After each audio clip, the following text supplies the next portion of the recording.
ನಮಸ್ಕಾರ ಸ್ನೇಹಿತರೆ, ಹೇಗಿದ್ದೀರಾ? ಯೂಟ್ಯೂಬ್ನಿಂದ ಹಣ ಗಳಿಸಬೇಕು, ಮನಿ ಅರ್ನ್ ಮಾಡಬೇಕು ಅಂತೆಲ್ಲ ತುಂಬ ಜನರಿಗೆ ಆಸೆ ಇರುತ್ತೆ.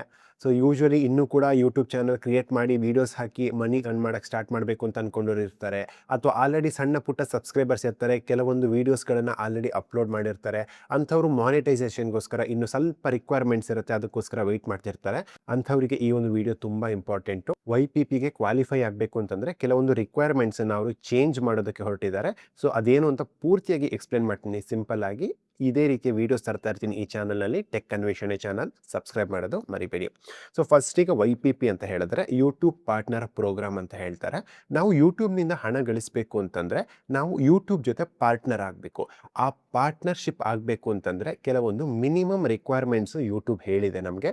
ಆ ಮಿನಿಮಮ್ ರಿಕ್ವೈರ್ಮೆಂಟ್ಸ್ ನಿಮ್ಮ ಬಳಿ ಆಲ್ರೆಡಿ ಯೂಟ್ಯೂಬ್ ಚಾನಲ್ ಇದೆ ಅಂತಂದರೆ ನಿಮ್ಗೆಲ್ರಿಗೂ ಕೂಡ ಒಂದು ಬೇಸಿಕ್ ಐಡಿಯಾ ಇರುತ್ತೆ. ಇವಾಗ ಆಲ್ರೆಡಿ ಇರುವಂಥ ಮಿನಿಮಮ್ ರಿಕ್ವೈರ್ಮೆಂಟ್ಸ್ ಹೇಳ್ತೀನಿ ನಾನು. ಇದು ಯೂಟ್ಯೂಬ್ನಿಂದ ಮನಿ ಗಳಿಸಬೇಕು ಅಂತಂದರೆ, ನಿಮ್ಮ ಒಂದು ಚಾನಲ್ ಮಾನಿಟೈಸ್ ಆಗಬೇಕು ಅಂತಂದರೆ ಇದರ ಒಂದು ರಿಕ್ವೈರ್ಮೆಂಟ್ ಇರುತ್ತೆ.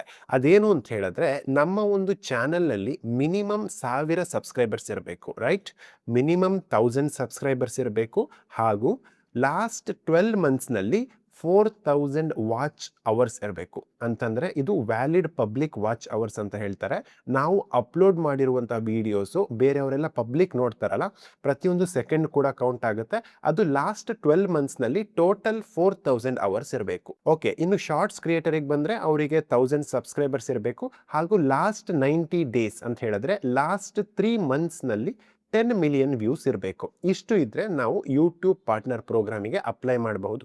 ಅವ್ರು ನಮ್ಮ ಚಾನಲ್ನ ರಿವ್ಯೂ ಮಾಡ್ತಾರೆ. ನಾವು ಹಾಕಿರುವಂಥ ಕಂಟೆಂಟ್ ಎಲ್ಲ ಜೆನ್ಯೂನ್, ಯಾರ್ದು ಕಾಪಿ ಮಾಡಿಲ್ಲ, ನಮ್ಮದೇ ಕಂಟೆಂಟ್ ಅಂತ ಆದಮೇಲೆ ಅವರು ಪಾರ್ಟ್ನರ್ ಆಗಿ ಅಕ್ಸೆಪ್ಟ್ ಮಾಡ್ಕೊಳ್ತಾರೆ. ಅದಾದಮೇಲೆ ನಮ್ಮ ಒಂದು ಚಾನಲ್ನಲ್ಲಿ ಅಡ್ವರ್ಟೈಸ್ಮೆಂಟ್ಗಳು ಬರೋದಕ್ಕೆ ಸ್ಟಾರ್ಟ್ ಆಗುತ್ತೆ. ಅದಾದಮೇಲೆ ನಾವು ಹಣವನ್ನು ಗಳಿಸ್ತೀವಿ. ಇಷ್ಟೆಲ್ಲ ಇದ್ದಿದ್ದು ಇವಾಗಿನ ಕತೆ. ನೆಕ್ಸ್ಟ್ ಒಂದು ಡೇಟ್ ಬರ್ತಾ ಇದೆ. ಆ ಡೇಟ್ ಕರೆಕ್ಟಾಗಿ ನೆನ್ಪಿಟ್ಕೊಳ್ಳಿ. 1 ಫೆಬ್ರವರಿ 2027. ಅವಾಗಿಂದ ಇದರ ರಿಕ್ವೈರ್ಮೆಂಟ್ಸ್ ಎಲ್ಲ ಚೇಂಜ್ ಮಾಡೋದಕ್ಕೆ ಹೊರಟಿದೆ ಯೂಟ್ಯೂಬ್ ಅವರು. ಹೊಸ ರಿಕ್ವೈರ್ಮೆಂಟ್ಸ್ ಏನೇನಿದೆ ಅಂತ ಹೇಳಿದ್ರೆ, ಮೊದಲಿದ್ದ ಹಾಗೆ 1000 ಸಬ್ಸ್ಕ್ರೈಬರ್ಸ್ ಇರಬೇಕು. ಹಾಗೆ 4000 ವಾಚ್ ಅವರ್ಸ್ ಬದಲು ಲಾಸ್ಟ್ 12 ಮಂತ್ಸ್ನಲ್ಲಿ 8000 ವಾಚ್ ಅವರ್ಸ್ ಇರಬೇಕು. ಹಾಗೆ ನೀವೇನಾದರೂ ಶಾರ್ಟ್ಸ್ ಕ್ರಿಯೇಟರ್ ಆಗಿದ್ದರೆ 1000 ಸಬ್ಸ್ಕ್ರೈಬರ್ಸ್ ಕಾಮನ್ ಆಗಿರುತ್ತೆ. ಅದು ಬಿಟ್ಟು ಲಾಸ್ಟ್ 90 ಡೇಸ್ನಲ್ಲಿ 10 ಮಿಲಿಯನ್ ಬದಲು 20 ಮಿಲಿಯನ್ ವ್ಯೂಸ್ ಇರಬೇಕು. ಲಿಟ್ರಲಿ ಎಲ್ಲದನ್ನು ಡಬಲ್ ಮಾಡಿಟ್ಟಿದ್ದಾರೆ ಸಬ್ಸ್ಕ್ರೈಬರ್ಸ್ ಅನ್ನೋದನ್ನು ಬಿಟ್ಟು. ಸೊ ಆ್ಯಕ್ಚುಲಿ ಒಬ್ಬ ಹೊಸ ಕಂಟೆಂಟ್ ಕ್ರಿಯೇಟರಿಗೆ ಆ 4000 ವಾಚ್ ಅವರ್ಸ್ ಸಿಕ್ಕಾಪಟ್ಟೆ ಕಷ್ಟ. ಸಿಕ್ಕಾಪಟ್ಟೆ ಅಂದರೆ ಸಿಕ್ಕಾಪಟ್ಟೆ ಕಷ್ಟ ಅದನ್ನು ನಾವು ತಗೊಳ್ಳೋದು. ಸಬ್ಸ್ಕ್ರೈಬರ್ಸ್ ಆದರೂ ಕೂಡ ಕೆಲವೊಂದು ಶಾರ್ಟ್ಸ್ ವೀಡಿಯೋಸ್ ವೈರಲ್ ಆಗಿಬಿಡ್ತು ಅಂತಂದರೆ ನಮ್ಮದು ಸಬ್ಸ್ಕ್ರೈಬರ್ಸ್ ಆಗಿಬಿಡುತ್ತೆ ಈಸಿಯಾಗಿ 1000. ಸೊ ಇನ್ನೂ ಜಾಸ್ತಿ ವೆಯ್ಟ್ ಎಲ್ಲ ಮಾಡೋಕ್ಕೆ ಹೋಗಬೇಡಿ. ಇನ್ನು ಯೂಟ್ಯೂಬ್ ಚಾನಲ್ ಯಾರು ಸ್ಟಾರ್ಟ್ ಮಾಡಬೇಕು ಅಂತಿದ್ದೀರಾ, ಅಫ್ಕೋರ್ಸ್ ಇದು ಡಿಮೋಟಿವೇಟಿಂಗ್, 100% ಇದು ಡಿಮೋಟಿವೇಟಿಂಗ್. ನಾನು ಕೂಡ ಮಲ್ನಾಡ್ ಟ್ರಾವೆಲರ್ ಅಂತ ಮತ್ತೊಂದು ಚಾನಲ್ ರನ್ ಮಾಡ್ತಾ ಇದ್ದೀನಿ. ಅದನ್ನು ನಾನು ಸೀರಿಯಸ್ಲಿ ಹೇಳ್ತಾ ಇದ್ದೀನಿ, ಲಿಟ್ರಲಿ ಸ್ಟಾಪ್ ಮಾಡ್ತೀನಿ. ಓನ್ಲಿ ಶಾರ್ಟ್ಸ್, ಅದು ನನ್ನ ಖುಷಿಗೆ. ಬಿಕಾಸ್ ನಾನು ಇನ್ಸ್ಟಾಗ್ರಾಮ್ನಲ್ಲಿ ಹಾಕ್ತೀನಿ, ಅದನ್ನೇ ಡೌನ್ಲೋಡ್ ಮಾಡ್ಕೊಂಡು ಇದಕ್ಕೆ ಹಾಕ್ತೀನಿ. ಸೊ ಅದಕ್ಕೋಸ್ಕರ ಹಾಕ್ತೀನಿ. ಲಾಂಗ್ ಫಾರ್ಮೆಟ್ ವೀಡಿಯೋಸು ಹಾಕೋದ್ರಲ್ಲಿ ಐ ಥಿಂಕ್ ಯಾವುದೇ ಇದಿಲ್ಲ. 8000 watchers is not at all a joke. ತುಂಬ ಕಷ್ಟ ಇದೆ ಅಷ್ಟು ಇದು ಮಾಡೋದು.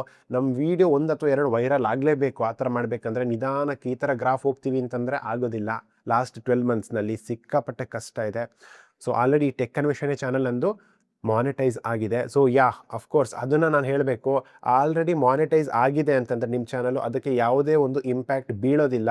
So don't worry guys. Already ನೀವೇನಾದರೂ ಯೂಟ್ಯೂಬ್ ಪಾರ್ಟ್ನರ್ ಪ್ರೋಗ್ರಾಮ್ ಆಗಿದ್ದರೆ ನಿಮ್ಮ ಹತ್ರ ಇವಾಗ 8000ಕ್ಕಿಂತ ಕಮ್ಮಿ ಇದ್ದರೂ ಕೂಡ ಆ ಒಂದು ವಾಚ್ ಅವರ್ಸ್ ಏನು ಇಂಪ್ಯಾಕ್ಟ್ ಆಗೋದಿಲ್ಲ. So no problem. ಏನಿದ್ರೂ ಕೂಡ ಹೊಸದಾಗಿ ಕ್ರಿಯೇಟರ್ ಏನು ಬರ್ತಾ ಇದ್ದಾರೆ, ಹೊಸದಾಗಿ ಅಪ್ಲೈ ಮಾಡ್ತಿದ್ದಾರೆ, ಅವರಿಗೆ ಅಪ್ಲೈ ಆಗುತ್ತೆ. ಐ ಹೋಪ್ ಈ ಒಂದು ವಿಡಿಯೋ ಇಷ್ಟ ಆಯಿತು ಅಂತ ತಿಳ್ಕೊಳ್ತೀನಿ. ಇದೇ ರೀತಿಯ ವೀಡಿಯೋಸ್ ತರ್ತಾ ಇರ್ತೀನಿ. ಸಬ್ಸ್ಕ್ರೈಬ್ ಮಾಡ್ಕೊಳ್ಳಿ. ಮುಂದಿನ ವಿಡಿಯೋದಲ್ಲಿ ಸಿಗೋಣ. ಧನ್ಯವಾದಗಳು.